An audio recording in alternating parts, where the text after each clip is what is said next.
Ladies and gentlemen, my name is David Cobb. I am a lawyer by training, but I like to say I am an engaged citizen. I've sued corporate polluters, I've lobbied elected officials, I've run for office myself. In 2002, I ran for Attorney General of Texas, pledging to use that office to revoke the charters of corporations that routinely violate health, safety, public interest, and environmental protection laws. And in 2004, I ran for President of the United States on the Green Party ticket.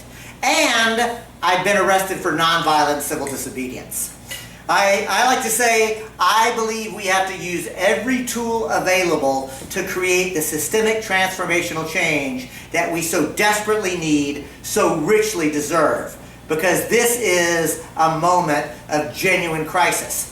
And we have to use all the tools available to create nonviolent transformational change. Because another thing that I will describe myself as, I'm a revolutionary.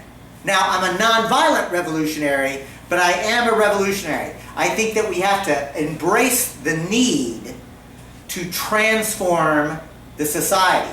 Our current society is fundamentally racist, fundamentally sexist, fundamentally class oppressive, and these huge institutions are destroying the planet that we depend upon for life itself. That's how I actually see the world. So I believe that we need to make change. And I'll tell you something. The fact that you've chosen to come to an event called Challenging Corporate Power and Creating Democracy, I don't think I need to convince any of you that things are bad, right? I think you already know things are bad. That's part of the reason you're here. So my job is not to convince you that things are bad. My job is to convince you to invest your time and energy in Move to Amend. My job is to convince you that we have a plan to win. So I do want to inspire you to act. And so, because I do want to persuade you to join Move to Amend, I want to share with you something that I learned that I knew intuitively as a successful trial lawyer, and now science is proving, and that's this. If you want to be persuasive, facts don't necessarily matter. The first time I heard it said that starkly, I thought, this is terrible. Like many of you, I've invested a lot of time and energy in facts. And there is this idea, well, if we could just present facts in a logical, cogent way, well, everybody will see what we see, and that somehow change will happen. But then I came across the work of a cognitive scientist named George Lakoff. Now, I see some of you know this name. Hey, Tori, good to see you. So George Lakoff, by studying how human beings process information, how we know what we know, or how we know what we think we know, came to the conclusion that human brains are not supercomputers collecting data, running algorithms, and spitting out a result. What he said is that human beings understand the world through the stories we tell each other. And the stories that are told over and over again become the narrative, the frame, how we see the world. And what Lakoff says is facts actually do matter, but only if you present those facts in light of people's pre-existing stories. Their narrative, their frame. Your story has to make sense to them. And so, since I want to inspire you and persuade you to join Move to Amend, and I know that you're human beings who understand the world through stories, y'all, I'm fixing to tell a story. I'm going to tell the story on how it came to be that large transnational corporations are not just exercising power. I'm going to tell the story on how it came to be that corporations are ruling us. Because as surely as masters once ruled slaves, as surely as kings once ruled subjects, unelected and unaccountable corporate CEOs are ruling in this country because they're making the decisions. Corporate CEOs already decided how much poison is in the air that we're all breathing right now. Corporate CEOs decide how much poison can be in the public water supply. Corporate CEOs decide whether you get health care or not. Corporate CEOs decided to take this country into war. And we the people, we choose between Coke or Pepsi. We get to choose between paper or plastic at a grocery store checkout line. We are inundated with consumer choices day in and day out. Oh, provided you have the money to pay. Let's stop for a moment and say, what the hell happened in this country when human need was not actually the question? The question is, can you afford access to health care? Can you afford a good education? Can you afford clothes to put on your back? Can you afford nutritious food to eat? But you know what? Even if you're lucky enough to have enough financial wherewithal to make all the financial choices that you want, don't mistake that consumer power with political power. Because political power would be the opportunity to participate in a meaningful way with how our society is organized. And saying it that way, I hope it's obvious, we rarely get an opportunity to actually participate in how society is structured. So, folks, I am going to tell that story. And as I tell this story, I want to challenge you to challenge me. Is this a story that only liberals and progressives can hear and appreciate? Or has Move to Men figured out a way to tell a story that can unite people across class, unite people across ideology, across party labels? Is this a story that actually might be able to shift the culture? And as we tell the story, we're going to cover 4 topics together. The first topic is democracy. That word gets tossed around a lot, so let's get some common agreement. Anybody know from what language the word democracy derives? Greek. Very good. Demos means? The people. The people. Kratia, K-R-A-T-I-A. Anybody know that word? It literally means rule.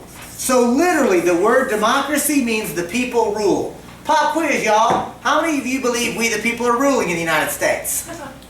Don't be shy. I do this presentation all across the country. I gave 150 of these last year. I'm on track to give more than that this year. I ask that question everywhere I go. Nobody ever raises their hands. That's a problem. But saying it another way, I think it's a good thing. What? Oh no, it's not a good thing that we the people do not rule. I think it's a good thing that people aren't raising their hands to that question. I think it's a good thing that we're living in a moment in time where people are being courageous enough to confront a scary reality. That notwithstanding the creation myth of this country, notwithstanding what we were taught in this country, notwithstanding what we deserve in this country, we the people are not ruling. We don't have a functioning democracy. In fact, if we were going to stick with the Attic Greek, we'd have to admit we have a plutocracy or an oligarchy, the rule by the rich or the rule by the wealthy. That's a small ruling elite literally control this country. And that brings me to the next topic, which is sovereignty. Friends, if I just had the word the sovereign on the board, who or what would you think of? Quick, the sovereign. King. King. I bet everybody here thought king. That's because the word sovereignty means the authority to rule. And 500 years ago, the sovereign was the king. The king was the sovereign. Those words were literally synonymous. And where did the king claim his authority to rule? God. You don't get more legitimate. Right? I mean, to illustrate what I mean by that, let's do a quick little exercise together. This exercise is always a lot of fun. For me. You'll see what I mean. I'll invite those of you here at the Midtown Bar and Grill in Houston, Texas, to indulge me. Close your eyes and repeat after me. David Cobb is my king. I told y'all this was fun for me, but nobody did it. Good job. Because actually y'all did what everybody does. As soon as you realized what I was trying to get you to do, you all laughed at me. Right? And not laugh as in, oh, what a witty comment Mr. Cobb has made. No, it wasn't a sophisticated joke. In fact, a comedian would tell you, Cobb, that's a cheap joke. It's called absurd humor. I set you up. I tried to get you to say something that you and I and everybody in this room knows is an absurd statement. And so you sort of chuckled at it because it's just absurd, and everybody knows it's absurd. The idea that I could tell Bob how to live his life because who my daddy is, or even better, I get to tell all y'all what to do because of the divine right of kings. And my daddy was the king, and now he's dead, now I'm the king. Y'all got to do what I say. Of course you laughed at that. That is stupid. It's absurd. It's ridiculous. And 500 years ago, people just like you not only said it, but believed it. See, I want to take a moment and challenge you to think about the fact that the question of sovereignty, not just who has the authority to rule, but what is the cultural mechanism and justification for how society organizes itself, that is what political scientists would call a first principle. It's one of the most important things that any group of human beings answer for themselves. sovereignty matters. And the next topic on the board is legal personhood. Please note I did not write corporate personhood. Legal personhood. That's because this concept means the ability to assert rights. And the ability to assert rights under law is the core of what legal personhood is about. And it's really important to recognize this is not a technicality. This is not something that only lawyers should concern themselves with. This concept has been at the very heart of every social movement in this country, from the American Revolution itself to the women's suffrage movement, the trade union movement, the civil rights movement. The question of who is a legal person matters, and it matters a great deal. And the last word on the board, at least for now, is corporation. Anybody know what language that's from? Latin. Very good, it's Latin. Corpus means body, and the suffix tion means to have or create. So literally, translating corporation from Latin means to have or create body. And by body, I mean physical body. And that's because in law school, we are taught that a corporation is a legal fiction. Are there any lawyers in the crowd besides me that would admit it? No? Well, let me ask this question. How many people here have heard that? Even if you could not precisely define it, but if you've heard that a corporation is a legal fiction, raise your hand, for real. Look at all these hands come flying up, right? A corporation is a legal fiction. So friends, if a corporation is a legal fiction, that begs this question. What does the word fiction mean? True. False, not true, made up. First day of law school, in corporations class, the professor stood before us and she said, you have to understand that a corporation is a legal fiction because it doesn't actually exist in the material physical world. And I remember thinking, isn't that called reality? But she went on to say that we are going to pretend like the shareholders and the investments and the contracts that they make and all the cultural assumptions, we're going to pretend like this is a single thing so that we can treat it a certain way under law. And if enough people think that something is true and enough people act like it's true, it must be true. It becomes true. Now, I want to be very clear about something. Scientific, objective truth cannot be changed just because people want it or think it, but the cultural narrative can. The concept of what we believe is possible can begin to shift if enough people think about it. One of the things that the folks that I was able to have the privilege of having dinner with earlier, we were talking about the fact that 10 years ago, if anybody had told us, actually, 10 years from now, you're going to witness same-sex people being married and it's just going to be reality, we would have said there's no way. Like, I wish that that were true, but objectively, there's just no way that was possible. And yet, in a decade, a cultural shift has taken place, and now, today, like there are still some hangers-on, right? But today, and especially, by the way, if you ask any young people, like in their 20s, like it doesn't matter what their political ideology is or anything else, that issue is over, right? By the way, we won, right? The notion of same-sex marriage has become a cultural norm. It's done. But a corporation is a legal fiction because it only exists in law if we say it is true. And the word corporation comes from Latin because the first corporations ever created as we would understand them during the Roman Republic. Not, by the way, during the Roman Empire. And sometimes I wish we'd spend a little time asking, what happens when a republic devolves into an empire? Because that might be an important conversation in the United States today. A very astute crowd picked up on that joke. That's good. Maybe we'll talk about that during the discussion period. But here's the thing. The Romans created this concept of a corporation for a reason. For example, who here in this crowd has heard, or better yet, said this phrase? All roads lead to Rome. Right? I mean, it's 2,000 years later, we still say that. Noel, check it out. That road system was built, operated, and maintained as a corporation. Likewise, the aqueduct system, that amazing bit of engineering that moved water all across the Italian peninsula without electricity. Can I take a moment to just stop and say one of the reasons that I have genuine optimism even knowing how bad everything is, I have genuine optimism today because I know how clever human beings are. I submit to you, you probably couldn't name a problem that I can't give you the answer and solution to if you give me about 30 minutes and access to the internet. Right? Because I'm not saying I have the answer. I don't. I'm not that smart. But in 30 minutes or less, I can actually tell you and find somebody who solved that problem. Actually, correction. In 30 minutes, I can find a group of people working together, cooperatively, collaborating together, who have solved the problem. Because here's another thing that science is teaching us. We're better together.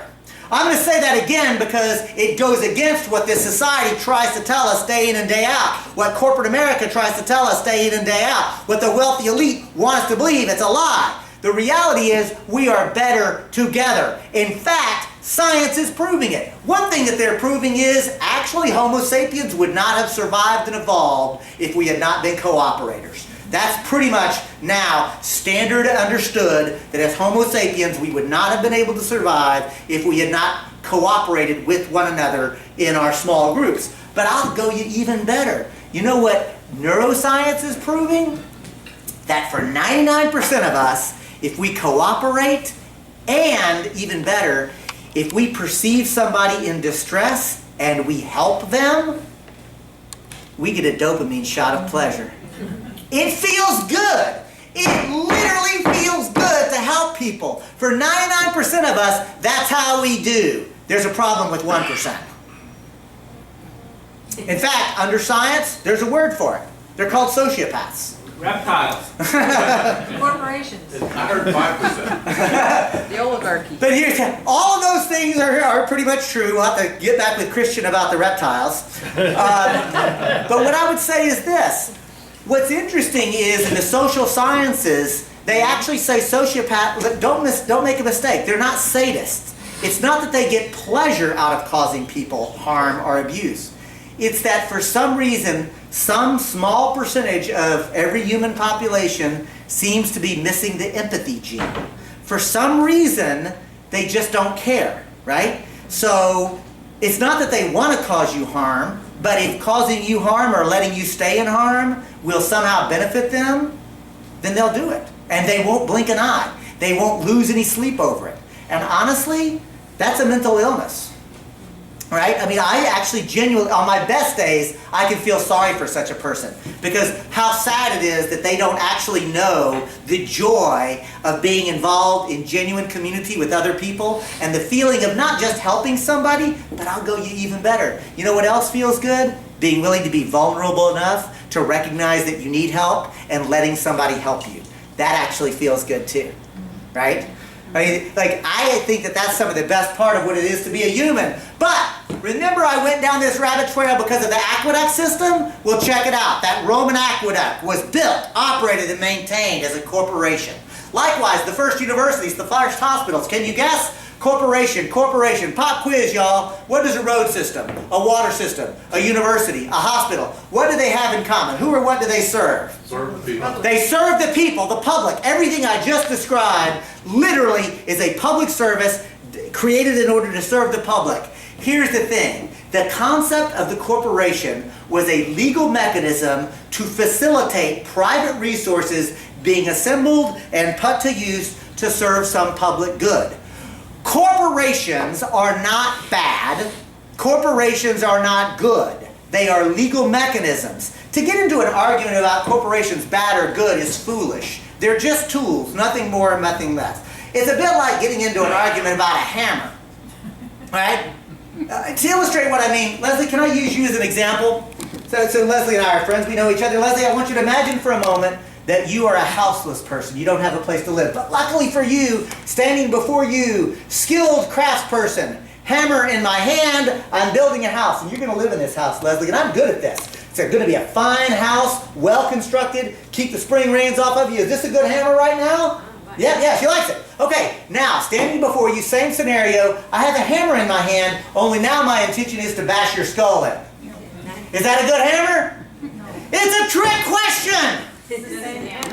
Say it again.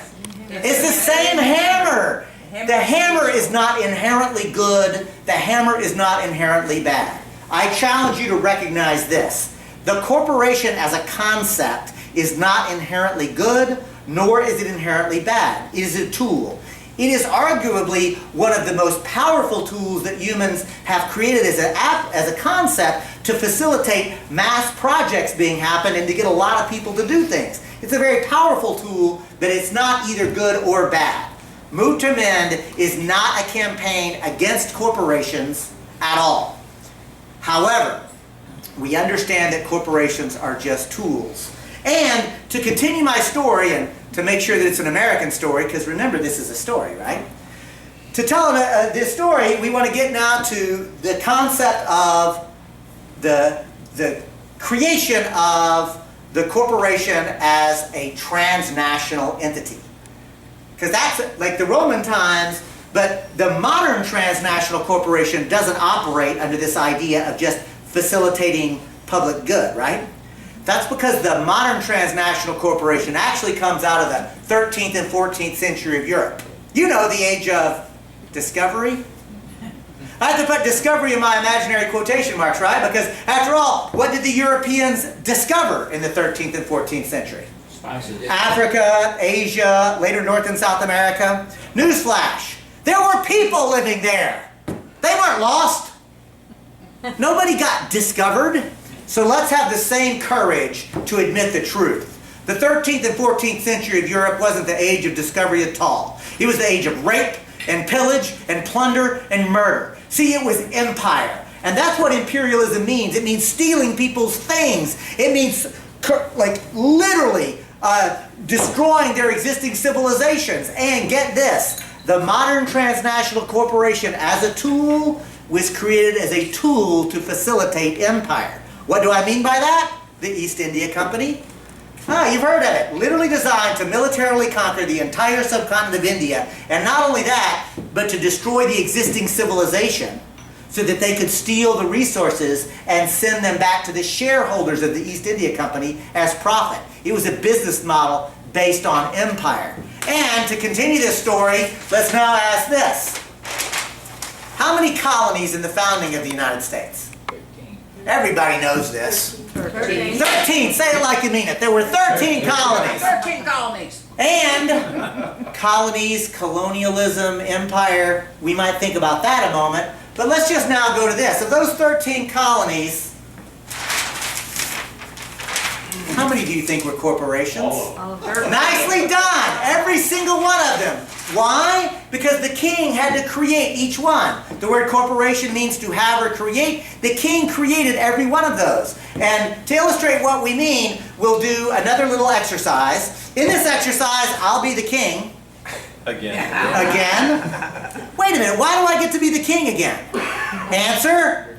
I'm talking! I'm telling the story. You see how important stories are? Remember at the very beginning we talked about the power of the story? I think it's important to recognize that today in the United States of America, 6 major corporations are controlling 80% of the stories that we all hear.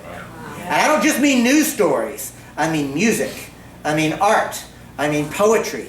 I mean movies and books. They have literally corporatized the narrative to try to convince us that really the story is buy some shit, get happy. That's the story that they're trying to teach us, right? Mm-hmm. The concept of love and compassion and the things that actually make us human are incidental to the idea of buy some shit to be happy. But I want to stay with this concept. I'm the king, I'm going to create Massachusetts. But listen, y'all, I'm not going to bother with the day-to-day affairs of Massachusetts. After all, I'm the king. I have other things to do. So I, the king, will create Massachusetts by the use of a specific legal instrument. Anybody know what that instrument is called? Charter. Nicely done. It's a charter. Some people know this. So the charter, to illustrate it, I, the king, create Massachusetts. I describe it, but then I say, I'm going to assign and create a new entity under law called a royal governor. And I will task the royal governor with the legal responsibility, and this is a direct quote, by the way, from the Massachusetts Charter that created Massachusetts, the royal governor has the legal responsibility to plant, to rule, and to govern this entire area on behalf of me the king, to benefit me the king, but also to benefit the other shareholders of the joint stock company known as the Massachusetts Bay Trading Company. See, Massachusetts began as a for-profit corporation on the same imperial business model as the East India Company did. So too were the Carolinas corporate charters. Georgia was a penal corporation, by the way. Every one of the original corporate charters were literally designed by the king, creating this idea. And in today's parlance, we would not call the head of the joint stock company a royal governor. What would we call this person today? CEO. Executive officer. A chief executive officer. Here's what I submit to you. Properly understood, the American Revolution, a way to understand that story, is not merely a rejection of monarchy as a form of rule. It was that, to be sure. You know what else it was? A people's uprising against corporate rule, a popular uprising against these corporations that were illegitimately exercising power. To illustrate what I mean by that, read the Declaration of Independence. You know, it starts with those amazing words, when in the course of human events it becomes necessary for one people to dissolve the political bands that have heretofore connected them to another. We hold these truths to be self-evident, that all people, men, are created equal and endowed with their Creator with certain inalienable rights, among them life, liberty, the pursuit of happiness. That's powerful language. But it's a short part of the Declaration. You know what most of the Declaration of Independence is? A list of grievances, a list of complaints. Now, it looks like they're a list of grievances against King George III, but actually, if you go down grievance by grievance by grievance, most of them are actually directed at the East India Company. Most of them are actually specifically complaining about the illegitimacy of the corporate power that they were experiencing. By the way, the Boston Tea Party, y'all have heard of it, right? Here's another way to think of the Boston Tea Party. Actually, the Boston Tea Party was an act of nonviolent civil disobedience by a group of people who were pissed off at the fact that government and corporations were colluding together to actually prevent a fair market economy from operating in this country. Sometimes I wish the modern Tea Party movement would do another layer of research. Understand actually what they're celebrating. What they're celebrating is nonviolent civil disobedience. Go Tea Party! I'm just saying, how you understand the facts into a narrative frame begin to become explanatory. And, in case you didn't remember, I'm going to remind you that the king who created that charter and every one of them got kicked out. Because there was a revolution in the United States of America. And that revolution, again, was targeting not just the king, not just the British Empire and the most powerful military the world had ever seen. It was also targeting directly the joint stock companies, the corporate empire, the mechanisms of imperialism that was exploiting and oppressing and stealing resources. And when the king got thrown out, a new charter got written. A new charter for the United States of America. What's that charter called? It's the supreme law of the land. The U.S. Constitution. How many of y'all have read that document? Okay, good. A lot of hands go up. Christian, did you raise your hand? Yeah, I did. Okay.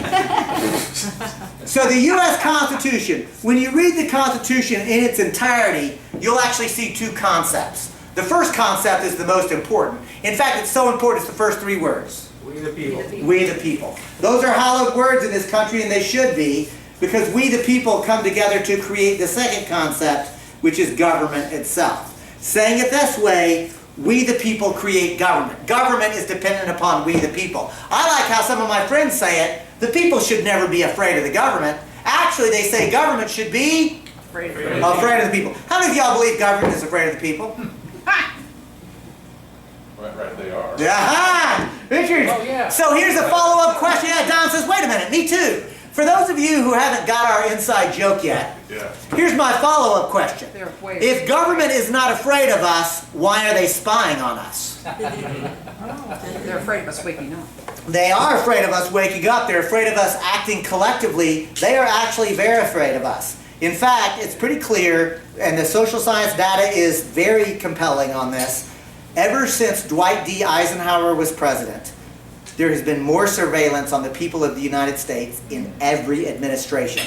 Whether it was a Democrat or a Republican in the White House, whether it was a Democrat or a Republican controlling Congress, more surveillance of the American people every single administration. And I'll go you one better. You know who's really afraid? The real ruling elite. The so-called 1%, which is really the 0.001%, they are terrified. And if you don't think that's true, I've got one word for you. Occupy. Because I had the privilege of traveling the country during the Occupy encampment era. I probably went to 50, 60 Occupy camps across the country, right? And you know what I saw? People talking to each other. That's what I saw. And that terrified the real ruling elite, the 0.001%. Because see, they want us to talk to each other as long as we talk about sports, or celebrity, or gadgets, things to buy. But what scared the ruling elite is, at the Occupy camps, people were saying, why does 1% rule 99% in a country that claims to be a democracy? At Occupy, they were asking, why do 25% of the children go to bed hungry in the richest country the world has ever seen? At Occupy, they were asking, what the hell is the Federal Reserve? And why does a private banking consortium control the money supply of the United States of America? They were having what Audre Lorde, the great poetess, calls unsanctioned conversation. We're not supposed to talk about that. And that scared the ruling elite. And if I had 90 seconds to just look at a member of the real ruling elite, again, the billionaire class, and I only had 90 seconds, I know how to spend my 90 seconds. I think I'd do this. I'd look at them and I'd say, please don't be scared. I know that right now you're terrified because you are so addicted to the crack pipe of power and wealth accumulation that, like every other addict, all you can think about is the next hit of power and wealth accumulation. But I promise you that we're a peaceful and loving people in the United States, and this movement is a peaceful and loving movement. And although you don't see it, I actually promise you that your children and grandchildren are actually going to be grateful that we, the people, finally got our act together in a peaceful, loving way, built a movement powerful enough to stage a loving, nonviolent intervention on your addicted ass. Because they're addicts. They're mentally ill. And they actually, if they were only hurting themselves, then, that'd be one thing. Like, I am a libertarian, right? If people can do what they do. But the problem is that they're not just hurting themselves. They're destroying the planet. They are subjecting more and more people to misery. They are destroying the things that we all need. They are destroying the common treasury. We actually have to intervene, and according to the constitutional framework, we actually have the right to do it. Because in the U.S. Constitution, we the people are understood to be free and sovereign. What does sovereign mean again? The authority to rule. See, the king isn't sovereign, we kicked him out. But government isn't sovereign either. Government doesn't have the authority to rule over us. Government is supposed to be subordinate and accountable. Government is subordinate to whom? The people. The people. Government is accountable to whom? People. The people. That's got a ring to it, doesn't it? I like how this is going. Let's continue. We the people are free and sovereign because we the people have rights. Government does not have rights. Government only has duties. As a lawyer, I'm going to stop for a moment and underscore this. You see, Tori, if you have the right to do something, it means you can do it. You don't need my permission. You don't need this group's permission. You don't need the city council's permission. You don't need the Texas State Legislature's permission. Don't need a license. Thank goodness with the crazy-ass Texas legislature, right? You don't need the permission to exercise your constitutional rights. Here's the thing. Government does not have those rights. Government has duties. Duties are responsibilities. And where do those rights come from? Well, remember, all power resides with the people. The people have the power. A basic tenet of American political theory is no government is legitimate that does not have the consent of the governed, because the people hold all the political power. Which leads me to this quick pop quiz question. Somebody tell me what is the population, more or less, of Houston, Texas? 2.5 million. 2.5 million? Okay, we'll go with that. 2.5 million people. That's a 2.4, this gentleman says. You said it with some conviction, so I'm going to go 2.4 million. He said 4. I got. That's the greater metropolitan area. Yeah. That's like 8. Yeah, that's more, yeah, but in the city of Houston, there's about 2.5 million people. So, I will celebrate that those 2.5 million people hold the political power of Houston, Texas. That's a true statement. I'll honor that statement, but I would hate to go to a meeting of 2.5 million Houstonians to decide where should stop signs go.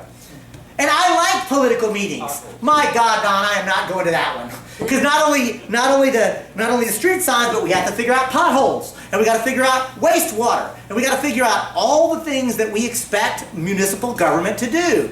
Here's the thing. In our theory of government, the people do hold all the political power, but we wisely delegate a certain amount of that power to government. Do we delegate all our power to government? No, we only delegate enough power for government to perform the duties that we, the people, have told them to do. And how does government perform those duties? They write public policy and public law. And I got news for you. There's going to be disagreement about public policy. Have y'all noticed? But I will say this. I think we're losing something in this country because we're forgetting how to disagree about public policy and still be agreeable with one another. One of the things that I think is critically important is, I think you have to be passionate about your politics. I am passionate about my politics. Can you tell? I am passionate about my politics, but when I meet somebody with whom I disagree, I work very hard to try to end that conversation by being able to say, I completely disagree with what you're saying, but I respect your ability to have that opinion, and I hope we can find other ways that we can work together and shake hands on it. Because at the end of the day, that's necessary to have a Republican form of government. If we can't actually learn to engage in public discourse with people we disagree, we're going to be in trouble.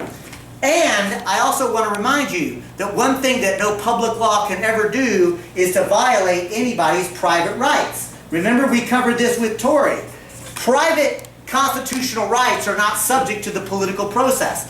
Government cannot infringe upon your ability to exercise an inherent and inalienable constitutional rights. Licenses are not rights, they're privileges, and we can talk about the difference there. But rights, your right to worship or not worship as you damn well see fit, your right to speak your mind and your opinion, your right to associate with people, your right to petition for redress of grievance against your government. All those rights are sacred. They are sacrosanct. They are not subject to the political process. And now that I've taken the time to lay all this out, I will now tell you in one sentence how the U.S. Constitutional Republic is supposed to operate.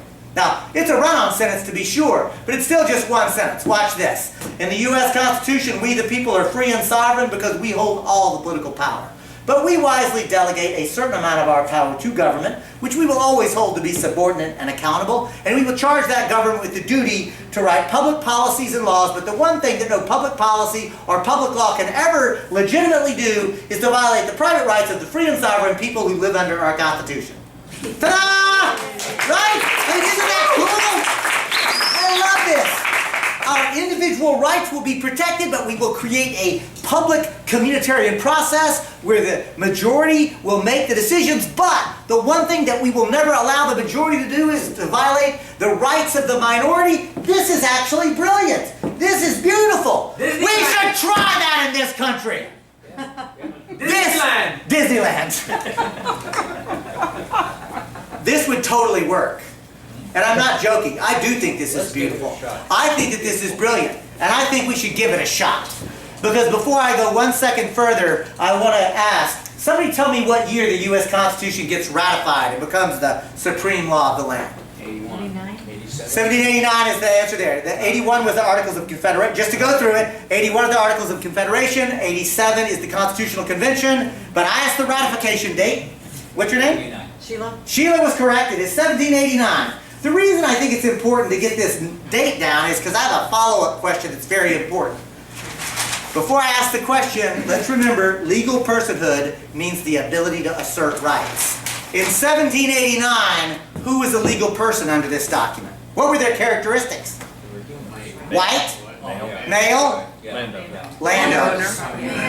Only white male landowning property owners were able to actually claim constitutional rights. See, this document did not protect the indigenous human beings who already lived here and were subject to intentional efforts at genocide.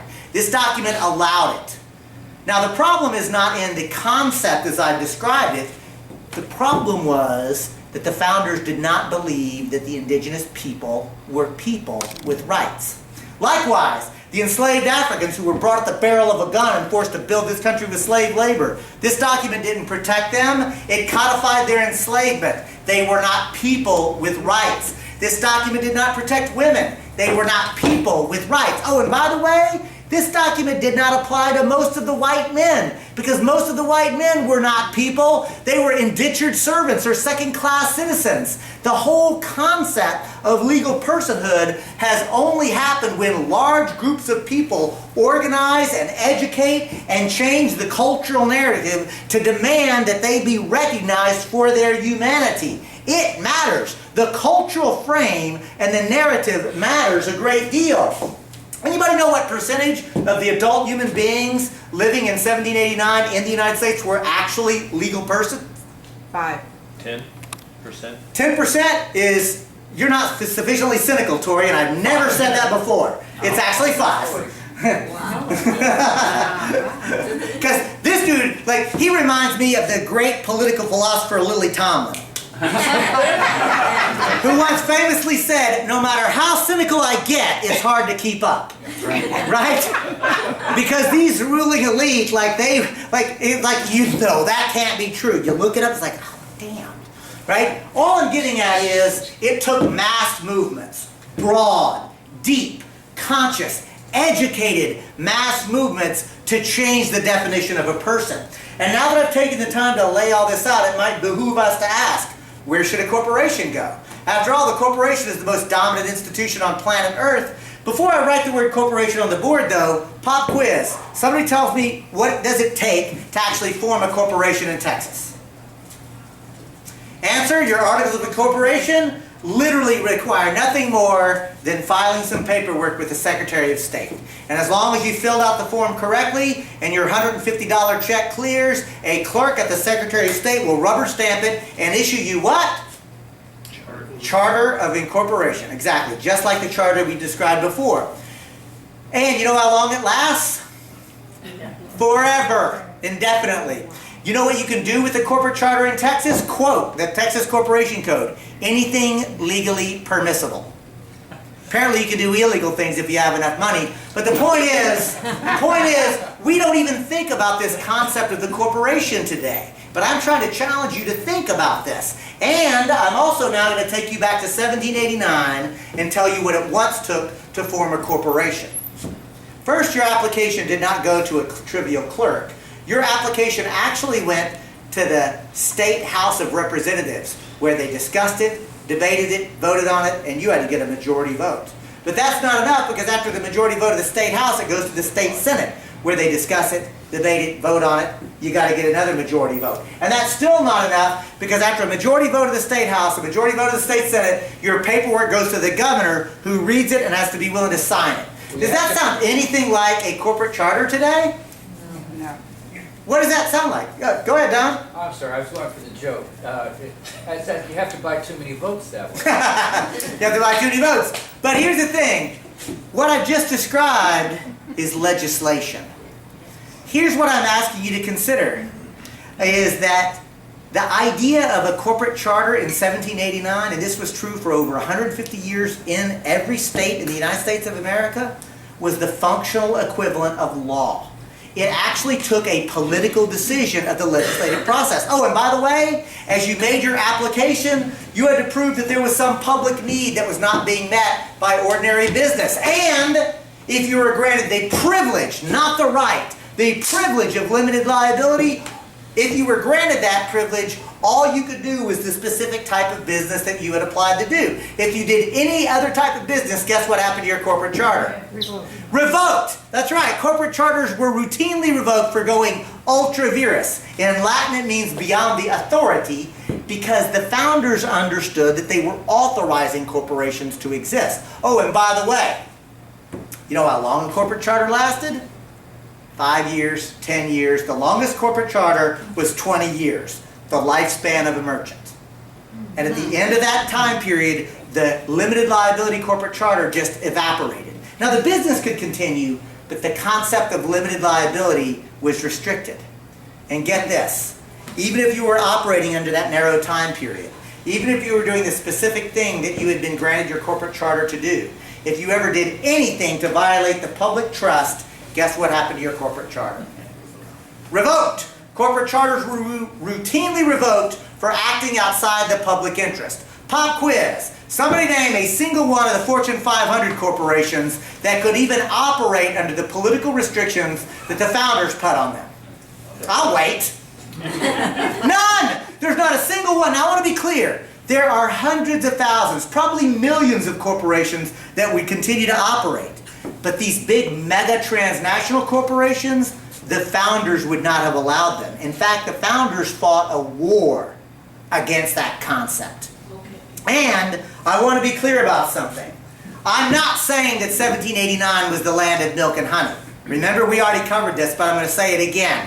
Slavery, the intentional, deliberate effort to kill the human beings who already lived here. The patriarchal system that treated women as chattel property instead of as actual human beings. The system of indentured servants that were making white men actually second-class citizens as well, right? So I'm not saying 1789 was the land of milk and honey. I am saying this.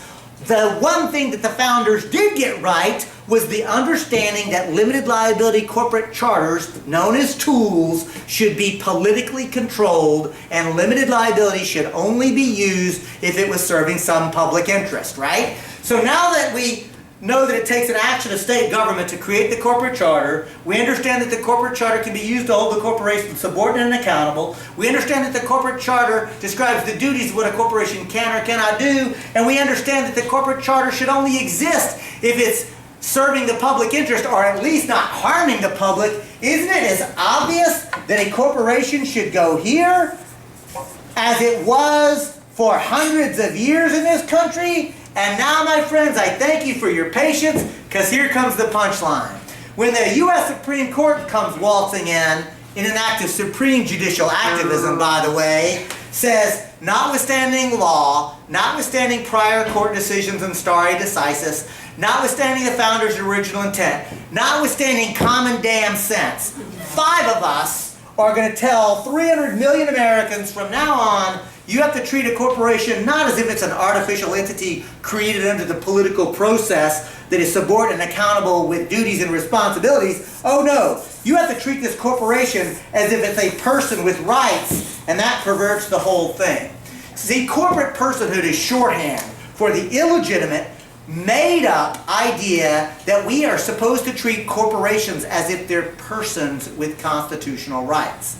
And that, my friends, steals our sacred right to self-government. What it means is corporate lawyers can now, and they do, go into court to overturn environmental protection laws, worker safety laws, public health laws, campaign finance laws. There's not any law that we the people can make governing ourselves that corporate lawyers can't go into court and argue to overturn. Well, at Move to Amend, we say, ya basta. Enough already. This is actually crazy, right? This is actually preventing us from being able to rule ourselves. So we at Move to Amend launched a campaign to amend the United States Constitution to do 2 important things. And I'm going to actually ask Leslie, could you just take one and pass it and make sure everybody gets one? Because on the back of that brochure, you will actually see, if you flip it over on the very back, you will see a proposed amendment to the United States Constitution that will do 2 things. One, it will abolish the illegitimate court-created idea that corporations or any other artificial entity has constitutional rights. Sometimes we call this the well-duh demand because it's so painfully obvious. And the second demand is to abolish the equally odious, also court-created idea that money equals First Amendment protected political speech. Money is not speech, it's property. And property has to be treated a certain way under law, to be sure. But to equate property with the expression of First Amendment protected political speech means that the wealthy can speak louder than anybody else. It means the billionaire class can literally control the political narrative. We can't actually this is why we can't have nice things. Because the courts are creating doctrines that are preventing us from having discourse and debate over how our society is organized. So now I'm going to come to the end of this little story. Let me finish up, Christian, and then we will open it up for discussion, because it has literally been 50 minutes. And at the beginning of this story, I challenged you, those of you who are on time, to challenge me. Is this a story that only liberals and progressives can hear and appreciate? Well, friends, I've given this presentation at Occupy groups, and I get applause and I get laughter. And I've given this presentation at Tea Party groups, and I've gotten applause and I've gotten laughter. Now, the applause and laughter comes at totally different places. But I'm saying, right? But what I'm saying is, there is a way to tell this narrative and tell this story in a way that says progressives and conservatives have differences of opinion about political issues and public policy, but the principle of self-government, the principle of a limited form of government. I hope, Richard, it won't be too much putting you on the spot. We've just met. Richard and I know each other through our mutual friend Michael Badnarik, the Libertarian candidate for President of the United States. Richard, would you call yourself a liberal or a lefty or a progressive? I'm a constitutionalist. So the point I'm making is, and honestly, everything that you've heard, how does this sound to you? Right on. It is the way it should be. So what I'm telling you is there is a way to, but the thing is, you notice I didn't try to talk about policies of, should we have universal health care? Should we have a living wage? I didn't have, because these are policy decisions that immediately the left and the right are going to be disagreeing on. And we should have those disagreements. But more important at this moment in history, we ought to be fighting over whether we're going to have a Republican form of government. We ought to be fighting over whether we, the people, can actually govern ourselves. And that's where a lefty or a liberal or a progressive can make common ground with a strict interpretationist and say, we're going to have a big fight over policy issues, but right now we got to fight for our government. We got to fight for the United States of America. Right. Right on. So folks, thank you for your patience. Woo! That's the presentation. That's the show.